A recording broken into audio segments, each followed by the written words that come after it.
Everyone welcome to सैपिन tutorials. तो अभी तक हमने क्या देख लिया था? अभी तक हमने प्रिपरेशन ऑफ एल्केन की बात चल रही थी। हमने सारी ऑलमोस्ट प्रिपरेशंस पढ़ ली थी। लास्ट वीडियो में हमने क्या सीखा था? क्लेमेंसन रिडक्शन और वुल्फिकेशन। आज हम स्टार्ट करने जा रहे हैं अपना नया टॉपिक, डीकार्बोक्सिलेशन। डीकार्बोक्सिलेशन थोड़ा सा अगर पढ़ो तो नाम से रिलेट करता है, मतलब कार्बोक्सिलेशन, कार्बोक्सिलिक एसिड तो होगा ही होगा, और डी लग रहा है तो कुछ ना कुछ पक्का रिलीज हो रहा होगा, यही इसका मतलब समझ में आता है। तो आज हम सीखेंगे डीकार्बोक्सिलेशन होता है क्या। देखो, जैसे ये carboxylic acid R C double bond O H, तो डीकार्बोक्सिलेशन में होता क्या है कि हम लेते हैं कार्बोक्सिलिक एसिड का सॉल्ट लेते हैं।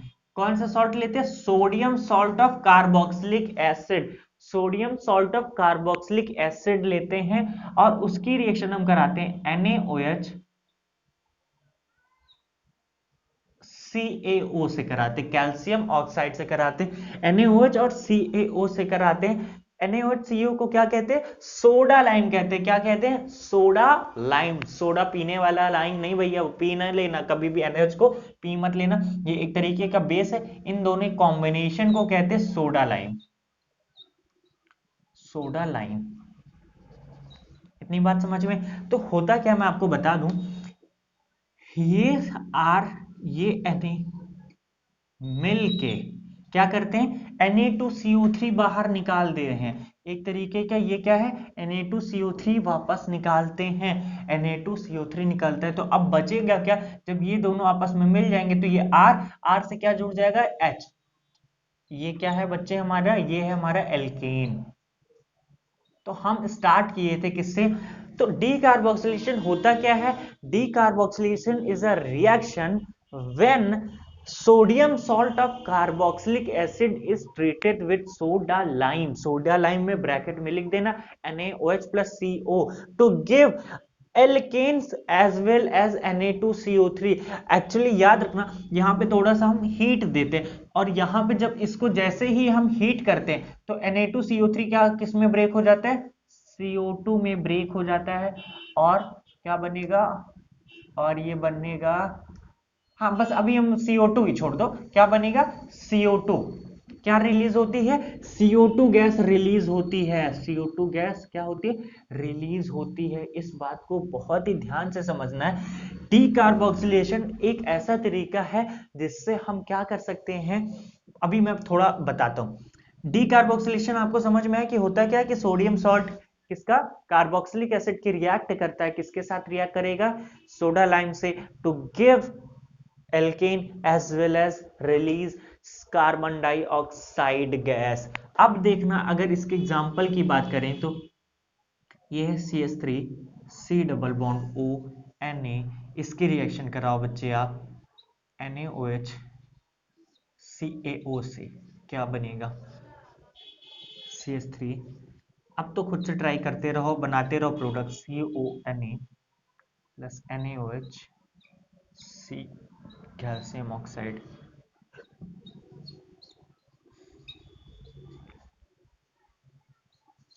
जल्दी जल्दी प्रोडक्ट लिखिए, जल्दी जल्दी। NaOH oblique CaO।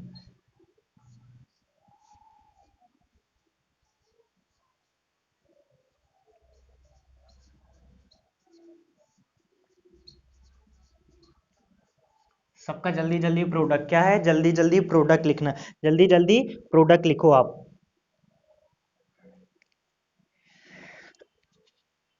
अगर प्रोडक्ट हो गया हो तो आगे शुरू करें, आगे शुरू करते हैं। अब हम देखो यहां क्या बनेगा, क्या निकलेगा? ये निकला तो CH3H, मीथेन गैस रिलीज होगी। कंपटीशन में क्वेश्चन आया, व्हेन सोडियम सॉल्ट ऑफ, क्या है इसका नाम क्या होगा? अच्छा, अगर ये यहाँ पे COH होता तो इसको बोलते हैं एसिटिक एसिड, तो सोडियम एसिटेट। क्या बोलेंगे? इसका नाम क्या है? Sodium acetate. नाम लिख लेना, सोडियम एसिटेट। क्योंकि जब CH3COOH होता है तो इसका नाम होता है एसिटिक एसिड। अब इसकी जगह सोडियम सॉल्ट आ गया तो सोडियम एसिटेट बोलते हैं, इसका नाम सोडियम एसिटेट। तो सोडियम एसिटेट कंपटीशन में आया question, when sodium acetate reacts with soda lime to produce which gas, option सुनना, A CH4, B CO2, C CH4 plus CO2, D none of this. तो option याद रखना, हमेशा यहाँ पे CO2 गैस भी रिलीज होती है, तो मीथेन के साथ साथ क्या है, कार्बन डाइऑक्साइड गैस भी रिलीज होगी। तो इस बात को यहाँ पे याद रख लेना भैया। डीकार्बोक्सिलेशन का मतलब ही होता है removal of CO2, removal of CO2 ही होता है, उसका मतलब होता है। तो यहाँ पे मीथेन गैस रिलीज होगी और CO2 तो अब अंडरस्टूड है। तो ये CH3 CH2 क्या निकला, इतना निकला, तो CH3 CH3, ये क्या है, इथेन। यहां पे देखो तो CH3 CH2। अब एक बात हम जान गए, जिस कार्बन से COONA जुड़ा है उसको क्या करेंगे, हम हटा देंगे और उसके जगह एक हाइड्रोजन लगा देंगे। यहां से डायरेक्टली CONA जुड़ा है, इसको हटा के एक हाइड्रोजन लगा देंगे। अगला क्वेश्चन देखना, बेंजीन CH2 क्या है, ये CH3 हो जाएगा। अब देखो इसका क्या आएगा, अब देखो अब यहां से क्वेश्चन बनेगा, इसका क्या कराना है, ब्रोमिनेशन करा दो, फिर उसके बाद लिथियम एल्युमिनियम हाइड्राइड या होल्ड्स रिएक्शन डाल दो, तो क्या बनेगा, इस तरीके की चीज हम पढ़ चुके हैं। इसका नाम होता है टॉलीन। इसको क्या बोलते हैं, टॉलीन। कौन सा लीन, टॉलीन बोलते हैं इसको। और थोड़ा सा हम देखते हैं इस डीकार्बोक्सिलेशन में होता क्या है। अच्छा एक बात तो सबने नोटिस की होगी डीकार्बोक्सिलेशन में, अच्छा थोड़ा सा बताता हूं, मैं इरेज करके आपको बताता हूं। अगर जो बच्चे इन सब चीजों को अगर नोटिस कर रहे होंगे तो याद रखना, उनको मैं कहूंगा कि आपकी ऑर्गेनिक जरूर स्ट्रांग होगी। अगर इसी तरीके से आप पढ़ते रहेंगे, चीजों को रिलेट करते रहेंगे, तो आपको एक दिन ऑर्गेनिक आपको बहुत ही अच्छे से आ जाएगी। और याद रखना, जिसको ऑर्गेनिक आ गई उसके बाद तो भैया हम फिजिकल और इनऑर्गेनिक तो यार सभी कर ही लेते हैं। फिजिकल तो हम पढ़ेंगे ही पढ़ेंगे, अभी इनऑर्गेनिक भी हो ही जाएगी। ठीक, तो ऑर्गेनिक खेल है कॉन्सेप्ट का, तो आप समझना। देखो जब हम ले रहे थे CH3 CH2 COONA NaOH CaO से, तो यहां क्या बन रहा था, CH3 CH3।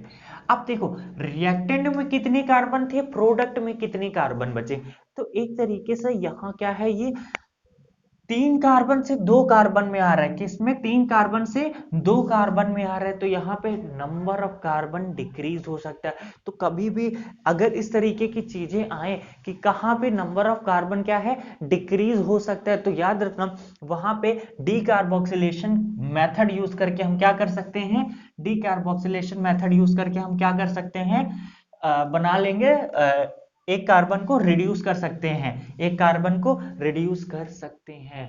समझ में आई इतनी बात। अब देखो ये CH2 double bond CH COONA, इसकी reaction NaOH oblique CaO, find the product. जो प्रोडक्ट है उसका नाम बताना है आपको।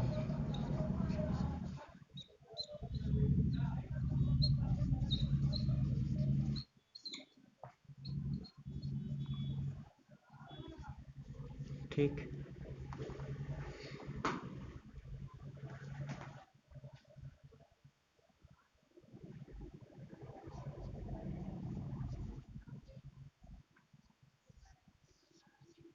अब मैं थोड़ा सा कनेक्टिविटी के साथ ही क्वेश्चंस कराता रहूंगा ताकि आपको पुराना याद होता रहे, पुराना आपको मैं भूलने ही नहीं दूंगा। फाइंड द ABCD, पहले ऊपर वाला क्वेश्चन करो, उसके बाद नीचे वाला क्वेश्चन है फाइंड द ABCD। देखो ऊपर वाले क्वेश्चन में क्या होगा, नाम मैं पूछा, मेरा मेन, आप मुझे पता है आप कर तो लोगे, लेकिन मुझे नाम में इंटरेस्ट है कि जो बन रहा है उसका नाम क्या होगा। आपको इस बार मुझे नाम बताना है कि उसका नाम क्या होना चाहिए। देखो CH2 double bond CH CONA, तो हम सब क्या करेंगे, CONA को हटा के क्या करेंगे, एक हाइड्रोजन ला देंगे, तो इतना तो सब कर लेंगे। इसको बोलते हैं CH2 डबल बॉन्ड CH2। इसका नाम क्या है हम सबको पता है यार, इथीन बोलते हैं भैया इसको, इथीन। यहां पे क्या होगा, CH2 double bond CH3, CH2 को इसको हटा के एक हाइड्रोजन। अब इसका क्लोरीनेशन, तो ये एलाइलिक कार्बन है तो एलाइलिक कार्बन पे क्लोरीनेशन होगा। इसकी रिएक्शन लिथियम एल्युमिनियम हाइड्राइड से, तो हम सबको पता है H माइनस देगा, अटैक करेगा वो बाहर, ये CH3 Na ईथर से कराना कुछ नहीं, लो CH2 double bond CH CH2, अब यहाँ पे रेडिकल आया होगा दूसरे वाले कंपाउंड से ही जुड़ के ये ऐसा बना लिया होगा। तो ये कहानी थी किसकी, डी कार्बोक्सिलेशन की। डी कार्बोक्सिलेशन में क्या होता है, generally removal of CO2 gas होता है। तो इतनी बात आपको समझ में आ गई होगी। हम पढ़ने जा रहे हैं कोलबेस इलेक्ट्रोलिसिस क्या होता है। कोलबेस इलेक्ट्रोलिसिस ये भी क्या है, एक तरीके का प्रिपरेशन ऑफ एल्केन का एक तरीका है, और ये लास्ट तरीका है, इसके बाद हम केमिकल प्रॉपर्टीज में आने वाले।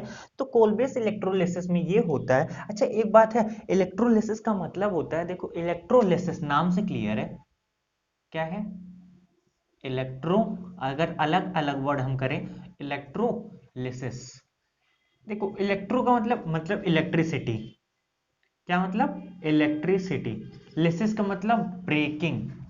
अब केमिस्ट्री हम पढ़ रहे हैं, केमिस्ट्री में क्या ही ब्रेक होता है हम सबको पता है, बॉन्ड ब्रेक होते हैं।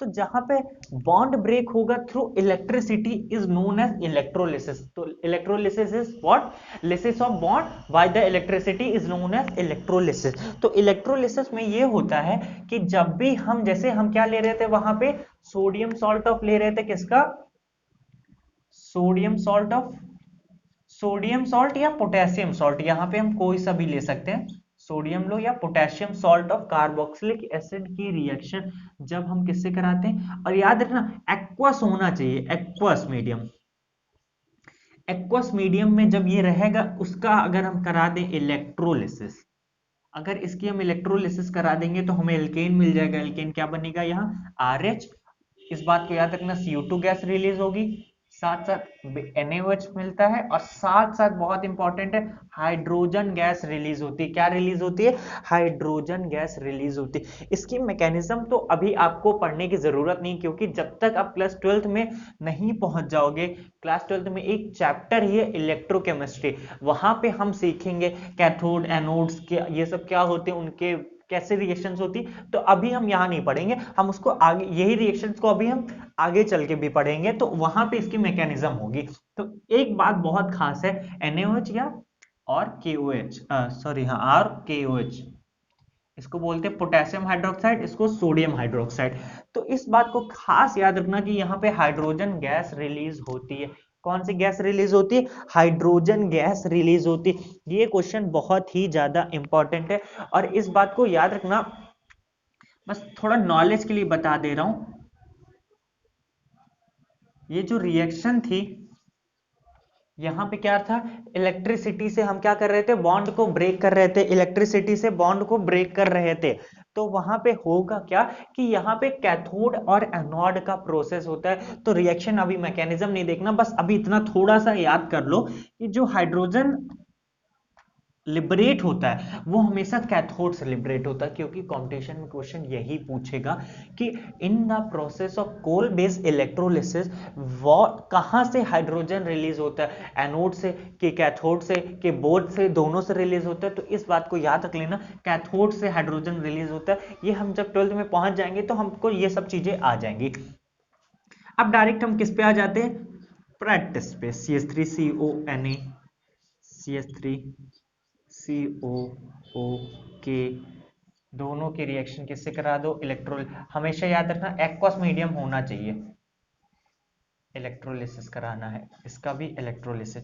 अगर आ गया क्वेश्चन लिखने को व्हाट इज कोलबेस इलेक्ट्रोलिसिस, अब हम देखो वो टाइम हम लोग का चला गया जब हम 5th 6th 7th 8th 9th तक में चीजों को याद करके पास होते थे। अब हम रिएक्शन को देखेंगे और उसके बाद उसका डेफिनेशन बनाएंगे। तो रिएक्शन कहती है कि when sodium salt or potassium salt of carboxylic acid in aqueous medium treated or treated with electricity or by doing electrolysis, it gives alkane and releases carbon dioxide as well as form sodium hydroxide or potassium hydroxide, also releases hydrogen gas, is known as coal based electrolysis। तो coal based electrolysis आपको समझ में, जैसे थोड़ा वो था क्या decarboxylation, उसी तरीके से बस यहाँ पे हमें इलेक्ट्रोलिसिस कराना है। वहां पे हम क्या ले रहे थे, सोडा लाइम ले रहे थे। तो ये क्या CH3CONa, तो ये किस में कन्वर्ट हो जाएगा, CH4 में। ये किस में कन्वर्ट हो जाएगा? ये भी CH4 में कन्वर्ट हो जाएगा। अब थोड़ा सा मैं इरेज करके इस पे भी हम थोड़ी सी प्रैक्टिस कर लें ताकि ये भी हमें समझ में आ जाए अच्छे से। अब देखो जैसे अगर CH3COH है, ये क्या है? एसिड होता है। पहले हम क्या करेंगे? उसको किस में कन्वर्ट करेंगे? उसके सॉल्ट में कन्वर्ट करेंगे। तो सॉल्ट में कैसे कन्वर्ट होता है? हम सब ने बचपन से पढ़ रखा है, when acid base react with acid और बेस रिएक्ट करेगा तो क्या बनता है? सॉल्ट बनता है। तो देखो अगर कार्बोक्सिलिक एसिड से स्टार्ट करेंगे तो ये है CH3 CH2 COOH। इसकी रिएक्शन पहले कराओ NaOH से। देखो ये एसिड है, ये बेस है, तो HOH निकलेगा और सॉल्ट बन जाएगा। तो क्या बनेगा? CH3 CH2 COONA। अब एक बार इसकी रिएक्शन कराओ NaOH ऑब्लिक CaO से। क्या बना? समथिंग मान लो B बना। उसके बाद उसके क्या कराओ? क्लोरीनेशन कराओ। C बना। C के बाद उसका क्या कराओ? लिथियम एल्युमिनियम हाइड्राइड और जिंक H+ के साथ रिएक्शन कराओ। ये D बना। उसके बाद इसी की रिएक्शन कराओ आप, क्या करो? Water H2O। देखो अभी ये एक्वस मीडियम नहीं था तो हम वाटर दे दिए और क्या साथ साथ इलेक्ट्रोलिसिस करा दो। फाइंड द कंपाउंड, ये जो भी है सब लिखना है आपको। देखो क्या बन चुका है? CH3 CH2 CONA। तो यहाँ पे एक कार्बन कम होता है तो ये क्या हो जाएगा? CH3 CH3। अब इसका क्या कराना? क्लोरीनेशन। अब तो यार बच्चों का खेल हो गया हमारे लिए। CH3 CH2 CH, इसी में क्या डाल दो? Na ईथर डाल दो। ये कौन सी reaction? Wurtz reaction. N butane बन जाएगा। 2 से 4 होता है, 2 कार्बन है, 2 से 4 हो जाएगा। ये क्या? CH3 CH2 Cl, ये क्या देगा? H-, तो ये भी यहाँ पे जाएगा, ये बाहर। तो ये क्या बन गया? CH3 CH3 बन गया। इतनी बात समझ में। अब हमको कनेक्टिविटी पकड़ना है, कनेक्टिविटी ही सीखना है, तो कनेक्टिविटी को ध्यान देना पड़ेगा, है ना। अब देखो आएगा क्वेश्चन आपसे लिखने को कि how will you obtain ethane from propanoic acid. क्या है? अब देखो आपको नाम के साथ आएगा, क्या आएगा? नाम के साथ आएगा कि how will you obtain ethane बनाना है फ्रॉम प्रोपेनोइक एसिड। तो प्रोपेनोइक एसिड क्या होता है? 3 कार्बन का acid CH3 CH2 COOH। 3 carbon का एसिड, प्रोपेनोइक एसिड, IUPAC आनी चाहिए आपको। CH3 CH2। अब इसकी रिएक्शन NaOH से पहले करा दो, तो बेस से कराओगे तो क्या बना लेगा? सॉल्ट बना लेगा। क्योंकि हमको पता है अच्छे से, अगर सॉल्ट बना लिए तो उसके बाद इलेक्ट्रोलिसिस हम करा लेंगे, या तो हम उसके साथ सोडा लाइम के साथ रिएक्शन कराएंगे तो एक कार्बन कम हो जाएगा। क्वेश्चन क्या था? प्रोपेनोइक एसिड से इथेन बनाना है। प्रोपेनोइक एसिड में 3 कार्बन होंगे, 3 से 2 में आना, तो उसके लिए क्या तरीका है? या तो इलेक्ट्रोलिसिस करा लो, कोल बेस इलेक्ट्रोलिसिस, या तो क्या है? डीकार्बोक्सिलेशन है। तो हम कोई सा भी, उसके बाद हमारे पास चॉइस, हम कुछ भी करा सकते हैं। इसकी रिएक्शन या NaOH ऑब्लिक CO से करा दो, या तो करा दो भैया H2O ऑब्लिक इससे इलेक्ट्रोलिसिस करा दो इसकी। दोनों से बनना क्या है? इथेन। इथेन। अब देखो एक और तरीके का क्वेश्चन क्या पूछेगा, वो इस बार आपको रिएक्टेंट नहीं दिया है, रिएक्टेंट नहीं देगा, आपको कहेगा कि आपको बनाना है मेथेन। आप कुछ भी यूज करके बनाओ, क्या करना है? मेथेन बनाना है। तो हम सबसे पहले क्या ले लेंगे? रिएक्टेंट। हम एक कार्बन है, एक कार्बन है तो हमें 2 कार्बन का कार्बोक्सिलिक एसिड ले लो। तो हम एसिटिक एसिड ले लिया, उसकी रिएक्शन हम किससे करा लेंगे? NaOH से करा लेंगे। हमको पता है एक कार्बन का हम क्या बना, हाइड्रोकार्बन तभी बनाएंगे जब 2 कार्बन का हम कोई सा एसिड लेंगे, उसके साथ बेस के साथ रिएक्शन कराएंगे तो सोडियम सॉल्ट बना लेगा वो CH3CONA। उसके बाद तो भैया हम सबको पता है, या तो इलेक्ट्रोलिसिस करा लो इसकी एक्वस मीडियम में, या और इसकी रिएक्शन किससे करा दो? सोडा लाइम से करा दो, NaOH ऑब्लिक CO से करा दो। तो हमारा क्या बन जाएगा? ये मीथेन बन जाएगा। इस तरीके के क्वेश्चंस बहुत ही ज्यादा यूजफुल हैं और एग्जाम में आ सकते हैं। ये है CH2 COOK। इसकी क्या करानी है आपको? इलेक्ट्रोलिसिस। अगर मैं बार बार पानी नहीं लिख रहा हूँ, एक्वस मीडियम नहीं लिख रहा हूँ, तो वो अंडरस्टूड है, वो अंडरस्टूड है कि अब आपको समझना पड़ेगा। ये CH2 है, ये CO के, तो ये CO के रिलीज होगा और यहाँ पे एक हाइड्रोजन आ जाएगा, तो ये कार्बन क्या बनेगा? टॉलीन बनेगा। इसका नाम क्या है? टॉलीन। क्या नाम है इसका? टॉलीन। तो इतनी कहानी थी कोल बेस इलेक्ट्रोलिसिस की, इतनी कहानी थी कोल बेस इलेक्ट्रोलिसिस की। और अब खत्म हो चुका है प्रिपरेशन ऑफ एल्केन। अब आ जाएंगे हम इसकी केमिकल प्रॉपर्टीज पे। तो आज के लिए इतना करते हैं, नेक्स्ट वीडियो में मिलेंगे इसकी केमिकल प्रॉपर्टीज, वो भी हम 2 लेक्चर में खत्म करके एल्कीन पे आ जाएंगे। तो थैंक यू सो मच।